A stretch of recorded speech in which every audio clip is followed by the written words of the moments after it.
อันที่13มันศุกร์ตอนแลงพี่น้องเนาะแต่ว่ามืดไปเบิดอันนี้มืดมัวไปเบิดพี่น้องเนาะอันนี้เนาะหลายคนก็เว้าฝนสิตกบ่น้อซั้นเนาะอุตุนิยมมันรายงานว่า15 13นะ13 14ประมาณนี้แหละว่าจะมีฟ้าฝนสถานตกก็ลงมาบ่แน่คือกันพี่น้องเนาะก่อนจะตกแบบแห้งๆวางเดือนแล้วนี่ก็ปรากฏการณ์เป็นแบบนี้ล่ะหลายคนก็ว่าสิบ่ตกมันหนาวเย็นละล่ะแต่ว่าตัวจริงแท้ก็เป็นตกพี่น้องเนาะอันนี้ก็บ่แน่เกิดว่ามันมืดมาแล้วพี่น้องมืดมาหลายแล้วมันก็สิมีการตกว่าสังเกตเบิ่งเฟือนี่รู้สึกว่าจะหนาพี่น้องเฟือนี่จะหนาหลายเขตหลายบ่อนบางบ่อนก็ตกแล้วแต่ว่าส่วนใหญ่ส่วนหลายแท้ก็สิแม่นเป็นแบบนี้ล่ะครึ้มแล้วก็หนาวครึ้มหนาวเย็นมีลมพัดมาพี่น้องเนาะส่งสัญญาณเตือนให้หลายคนได้รู้ถึงการเปลี่ยนแปลงของปรากฏการณ์ธรรมชาติพี่น้องเนาะบางคนก็ว่ามาฮอดเดือนนี้แล้วเนาะก็บ่น่าจะเป็นแบบนี้ทางใดกงไม้กงนี้ว่าคือตัวสัตว์นี่พี่น้องเนาะกงไม้ตัวนี้ หลายคนก็ว่ามาฮอดฤดูนี้หรือว่ามาฮอดเดือนนี้แล้วมันก็บ่น่าจะมีแล้ว มันก็จะเป็นการร้อนแล้วก็แดดแต่ว่าปีนี้ฝนตกแต่หัวปีพี่น้องเนาะฝนตกแต่หัวปีฝนตกแต่หัวปีตกหลายตกดีเงื่อนไขกับชาวกสิกรเฮาอยู่หลายเขตพี่น้องเฮาเนาะเป็นต้นก็แม่นพืชผักธัญญาหารมักถั่วมักแตงสลัดผักกาดผักหอมได้มีโอกาสลงมาทุ่งนามื้อนี้พี่น้องทุ่งนายามแลงเอางัวเพิ่นงัวก็ดิยังบ่ได้เอาขึ้นเลยพี่น้องเอ้ยปะไว้ก่อนมันเล็มหญ้ามันกินหญ้าก่อนถือว่าเป็นการดีพี่น้องครับเพราะว่าฝนตกหลายใส่หญ้าก็จะเฮ็ดให้หญ้าอยู่ทุ่งนาเนาะนี่เกิดขึ้นเป็นหญ้าอ่อนนี่แม่นเด้ฝูงงัวฝูงควายก็พอได้อยู่ได้กินพี่น้องแต่ละปีก็แม่นโอ้เป็นเรือนนาแห้งๆหญ้าก็บ่มีไอ้ต้นมันอยู่ได้พี่น้องเนาะว่าปล่อยก็พูนแหละขึ้นสวนยางเพิ่นยางนำเอาบางมื้อเฮ็ดก็ดีพี่น้องมื้อบ่เฮ็ดนี่ก็ยากแต่ตัดสินใจว่าต้องได้ล่ามไว้ซะก่อนมัดไว้มีหญ้าอยู่หลายคนก็ขายเบิดแล้วงัวก็ดิความสะดวกสบายเพื่อความง่ายครับโอ้ยคร้านนำหลักว่าซั่นขาย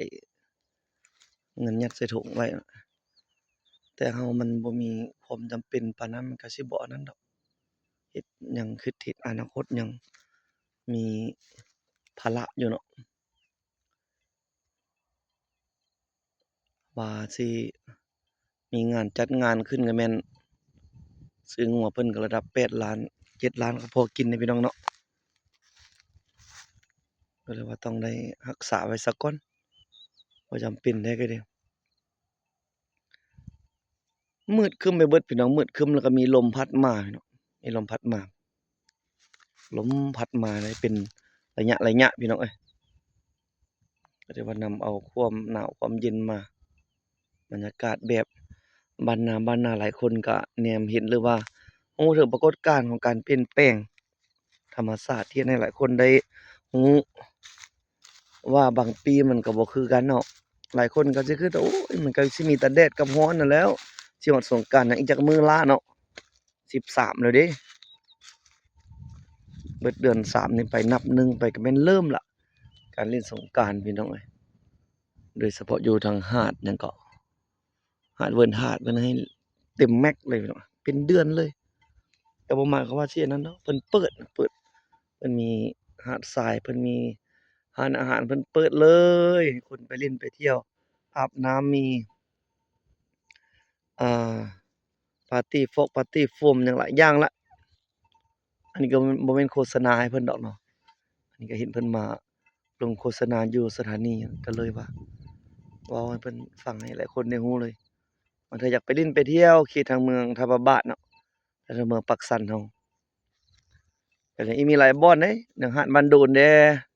ข่าวว่าวงดนตรีจากหนุ่มเสื้อดำบ่ บ่อไม้ทองคำสิมาแล้วก็ทางหาดนาแฮนแล้วก็อีกหาดดอนคูนโอ๊ยหลายปีนี้พี่น้องเราเนาะได้มาบรรยากาศแบบบ้านๆทุ่งนาพี่น้องเดะมีเถียงนาเดะเถียงนาทุ่งนาบ้านเฮาปลูกเถียงใส่แคมนาจั่งซี้แล้วก็โอ้คักเลยพี่น้องเอ้ยเนาะดำนาแล้วแล้วก็มาเบิ่งมาส้มหว่านปุ๋ยย่างเลาะตามคันนาพี่น้องเอ้ยเป็นบรรยากาศอีกอันหนึ่งเดะของคนอยู่ห่างไกลจากตัวเมืองได้มาสัมผัสกับบรรยากาศเป็นประเภทน้ำฟ้าน้ำฝนพี่น้องเราเนาะกับลมกับฝนตื่นแต่เช้าขึ้นมาแล้วเห็นมัดกาเห็นข้าวหน้าเห็นกาจังซี้พี่น้องเราเนาะเห็นฮวงข้าวอืมทุ่งหญ้าป่ากวาง